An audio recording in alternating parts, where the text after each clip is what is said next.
Channel फंबायमोननिसिम आंनि गोसो गोरबोनि अननाय आरो खुलुमनायखौ जासिबाय। दिनै बे सान्तिपुर आनसलिकनि 33 बोसोरसालिया जथुम्मायाव माइनावफोरनि सावराय मेलाव माइनावनि दुलाराय गुदि बाथौ माइनाव आफादनि आफादगिरि जानानै लेंहरनायाव आङो बाव फैनायाव जोबोर गोजोननाय मोनदों। मानो होनोबा बाहाय जोंनि माइनाव माहारिया लैहोर लैहोर दङमोन आरो बिथांमोनहा गावसिनि जा रोंगौथि बेखौ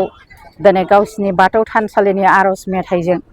जायफ्रा माने कम्पिटिसन बादायलायनाय बाहायबो बिथांमोनहा देरहानायनि इसारा लादों आरो लोगोसे बाहाय खन्थाइ आवरायनाय खन्थाइ लिरनाय बिथांमोनहाबो बाहागो लादों।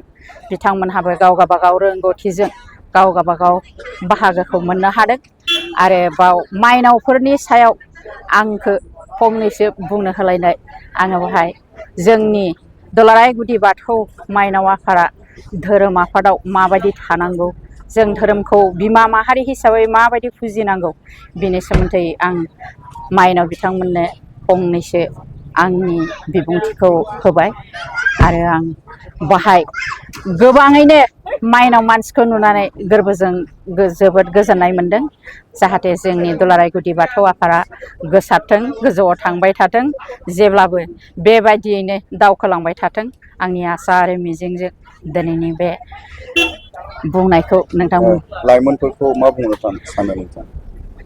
जोंना लाइमोन आफाद दंखायो जोंनि धोरोम आफादाव लाइमोन बिथांमोनखौबो आं बुंगोन लाइमोनफ्राबो जाहाथे जोंनि बे धोरोमाव ज' फैफानानै जोंनि धोरोमाव थानाय नियम निथि आसार खान्थिफोरखौ